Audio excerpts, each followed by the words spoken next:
สวัสดีจ้ามากินยำขนมจีนหมึกกรอบไม่ได้กินนานมากไม่ได้กินปลาหมึกกรอบนานมากจ้ะไปตลาดหนูก็เลยซื้อมาโลนึงโล140 บาทน้ำหอมพรุ่งนี้หนูส่งน้ำหอมมาเด้ออันนี้ซื้อมาใช้เองมันก็จะมีเนี่ยหลังน้ำหอมเนี่ยจ้ะน้ำหอมมันก็จะมีมาแบบเป็นแบบนี้เลยมีซีนมีอะไรเรียบร้อยของแท้จ้ะเช็คได้อันนี้กุชชี่ก็สั่งมาใช้เองคือนิวอะเป็นคนแต่ก่อนอะนิวเป็นคนซื้อมาใช้เองไงจ้ะแต่พอนานๆเข้าเริ่มซื้อเยอะก็เลยแบบเอามาให้แบบราคามันไม่ได้แพงมาจ้ะก็เลยเอามาให้นี่นิวชอบมากเลยตัวเนี้ยตัวนี้มีมุกข้างในด้วยเนี่ยตัวเนี้ยกินใหม่มาบลูเบอร์รี่หอมมากตัวนี้100 มิลลิลิตร90 มิลลิลิตรบางตัวไหนอ่ะบางตัวหนูก็ไม่รู้หรอกจ้ะว่ามันกี่มิลลิลิตรเพราะว่าเวลาเราสั่งเราให้ทางสต็อกเขาส่งมาให้เราแล้วก็ใครอยากสั่งแบบเกิน10 ขวดขึ้นไปก็บอกไม่ใช่ว่าสั่งรอบนี้3 ขวดรอบนี้3 ขวดรอบนี้3 ขวดเดี๋ยวจะสั่งทีละ10 ขวดอย่างเงี้ยจะได้ลดราคาเยอะจ้ะนั่นเองก็เลยมาบอกไว้ใครอยากที่จะแบบเอาไปต่อทุนอะไรอย่างเงี้ยเพราะว่าส่วนตัวนิวแล้วว่านิวเป็นคนชอบใช้น้ำหอมแต่แฟนนิวชอบซื้อแบบน้ำหอมแพงๆไงก็เลยพอนิวไปรู้จักที่ขายเนี่ยที่น้ำหอมนะจ๊ะนิวก็เลยลองมาเผื่อแบบใครที่ใช้น้ำหอมแบรนด์อยู่ไงจะลองมาซื้อกับนิวได้หอมติดทนแน่นอนพอนิวใช้อยู่แล้วก็เดี๋ยวมีกลิ่นใหม่มากลิ่นอันที่นิวโพสนั่นคือที่เรามีเดี๋ยวจะอันของผู้ชายจะไม่ค่อยมีละเพราะว่ามันขายไม่ค่อยได้แต่ผู้หญิงอ่ะคือมันเยอะนั่นแหละจ้ะตอนแรกว่าจะย้ำแบบแห้งๆไม่เอาไม่ค่อยมีน้ำเยอะอันนี้ก็ไม่ค่อยมีน้ำเยอะเท่าไหร่จ้ะยำขนมจีนแห้งยำแห้งขนมจีนแต่ก็มีเพราะอะไรรู้ไหมเพราะว่ามีลวกถั่วกับหนูลวกถั่วฝักยาวกับปลาหมึกกรอบนะมาจ้ะ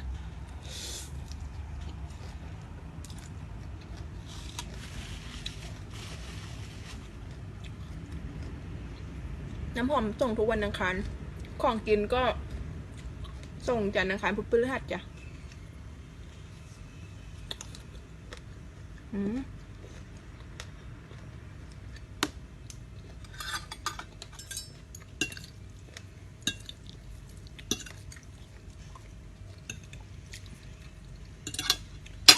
มาเด้อ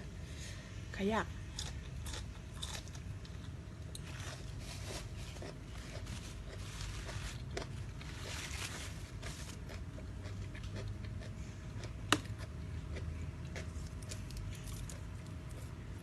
เมื่อวานพาแฟนไปซื้อเสื้อ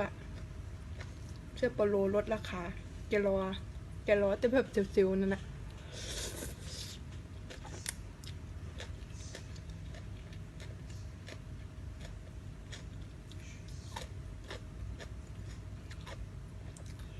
ก็เลยซื้อให้แกก็ช่วยงานเยอะนานแล้วไม่ได้ซื้อเสื้อผ้า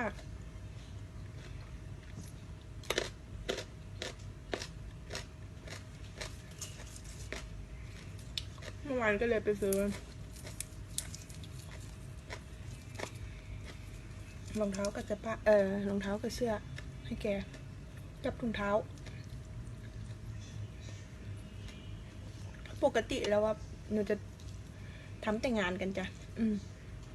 ไม่ได้ไปไหน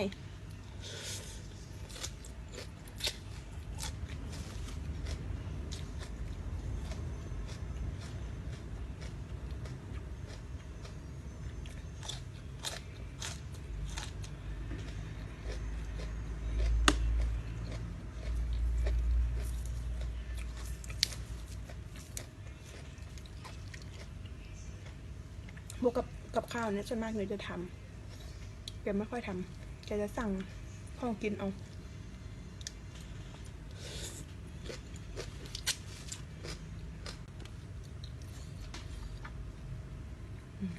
หมึก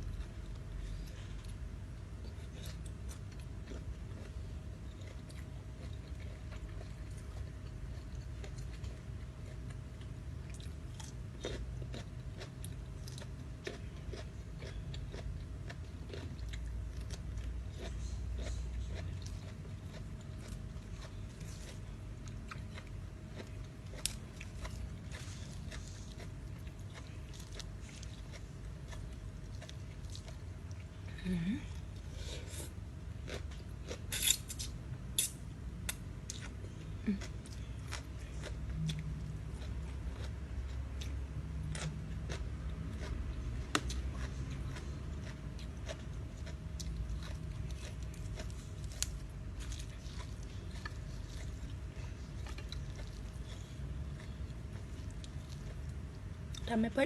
ดมันก็ไม่แซ่บ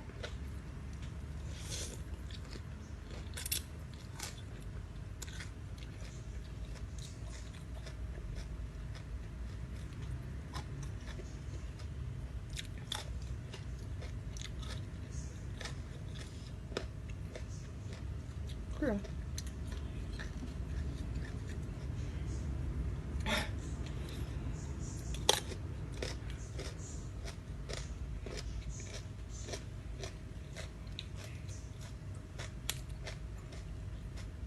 แม่บ้านค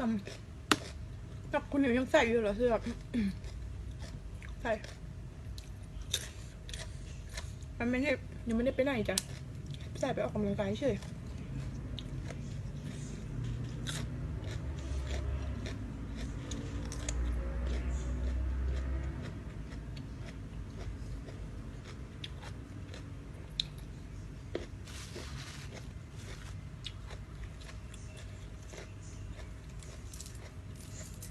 ใครสั่งอะไรก็ ทักแชทมาด้วยจ้ะตอบตลอดนอกจากเวลานอน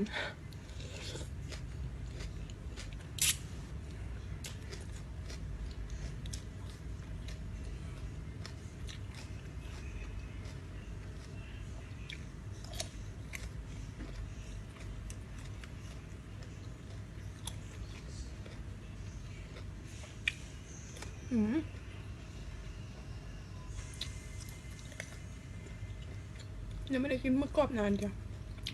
งามมาก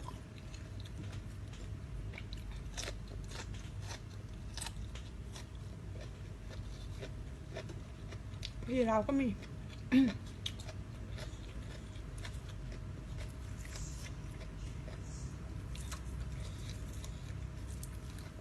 ว่าจะเราย่าวันหนูพูดมากหนูไปตลาดมาเมื่อวานเดินทั้งงานอะไรใครย้อย ไม่รู้น้องแฟนจะไปตื้อของ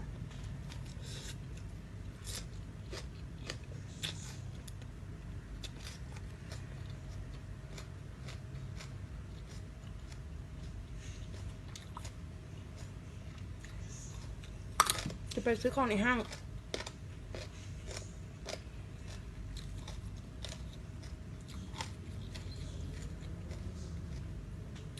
กิน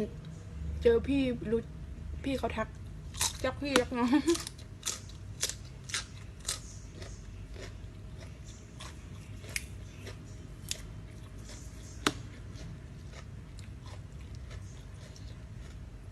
เราก็ไม่กล้าเข้าใกล้เขากลัวเขาเหม็น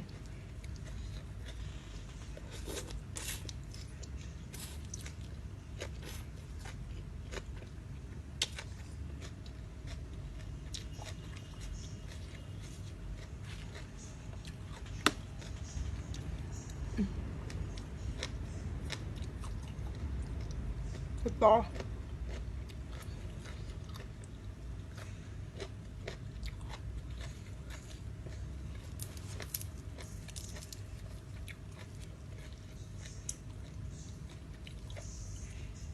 ไม่ได้กินนานจะเอ็นไปบุบก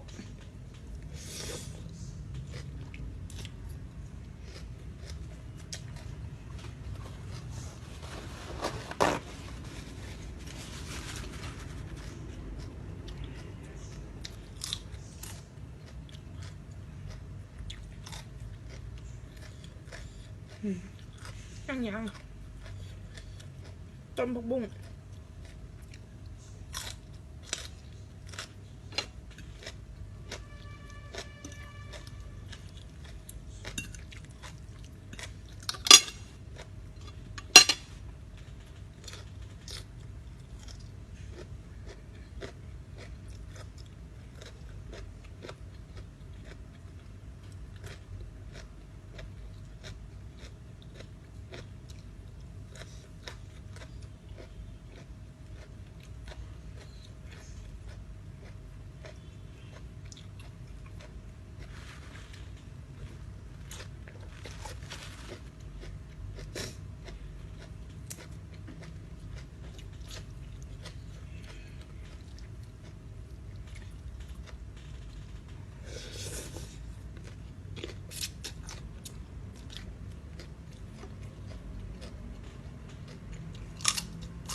บางคนถามนะว่าทำไม ยำน้ำเยอะ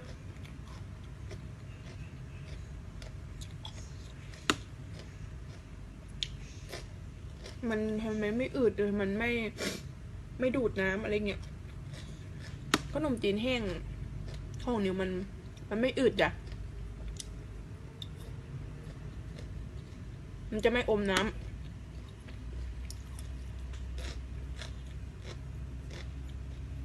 อยู่ไงก็อยู่งั้นเนี่ยจ้ะเพราะว่าเวลามันเป็นขนมจีนแห้งพอเราต้มปุ๊บเขาก็จะขยายแค่เราต้มมันเนี่ยจ้ะ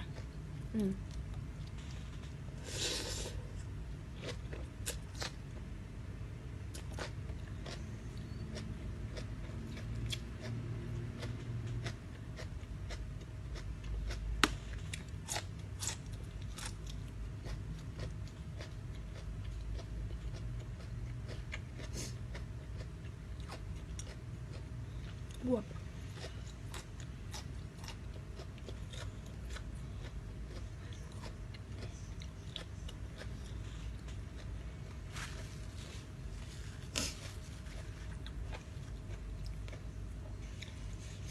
6:45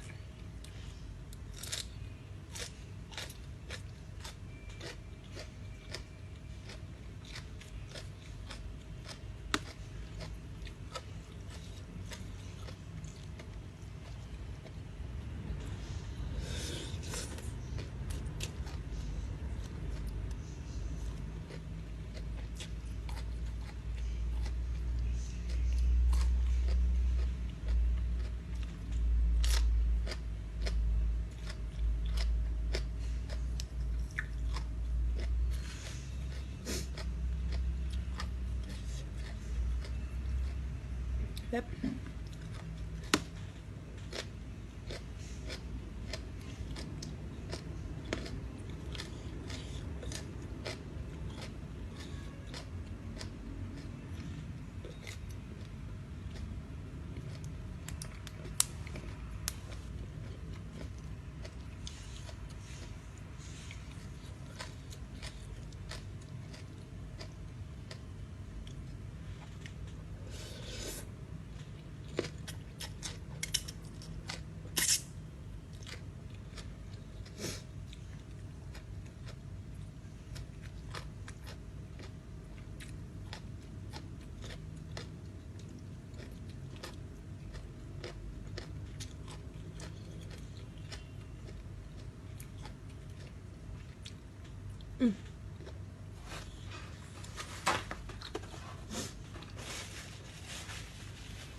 แซ่บ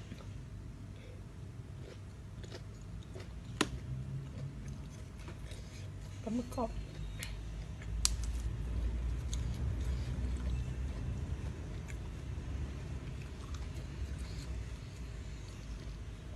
ซื้อมาอยากกินอะไรนี่จ้ะเอ็นตาโฟ ไปหาซื้อลูกชิ้นปลาแท้ปลาล้วนนะจะไม่มีก็เลยได้แต่ปลาหมึกกรอบมา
กระต่อ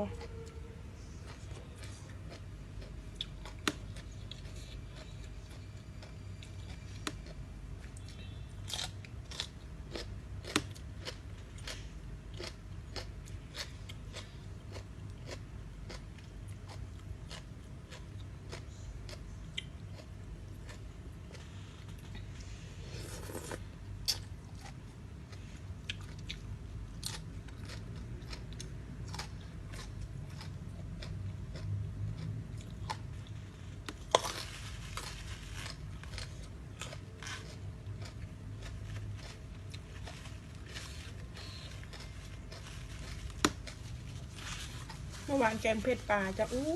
ซื้อปลามา4 ตัว50 บาทปรากฏน้อย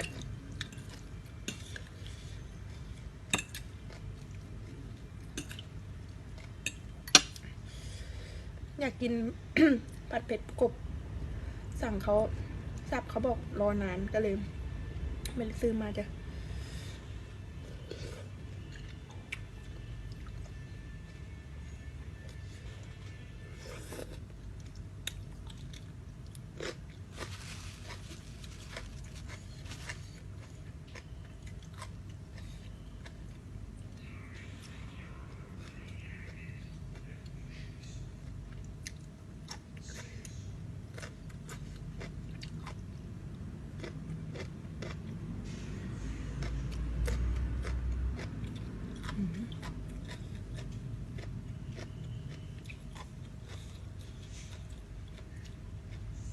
เข้ากันดีแท้ๆ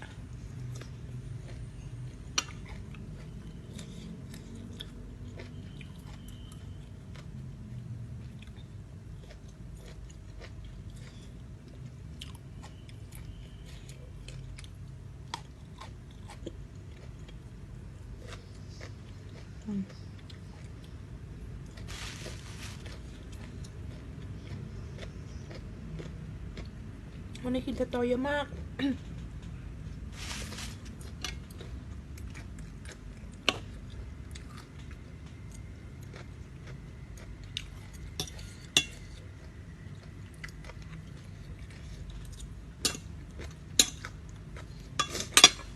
แซ่บจ้ะ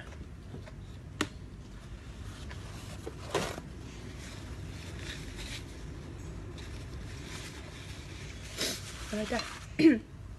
แซ่บเหมือนกัน วันไหนกินดึกก็รูปมันก็จะจ้าหน่อย เวลาถ่ายรูปมันจะแจ่มหน่อย เพราะว่าที่บ้านอะที่ห้องอะไฟมันเป็นสีส้มจ้ะไฟไม่ได้เป็นสีขาวเนาะไปแล้วจ้ะแซ่บๆเหมือนกันวันนี้แซ่บสุดๆแซ่บคักๆเลยจ้ะ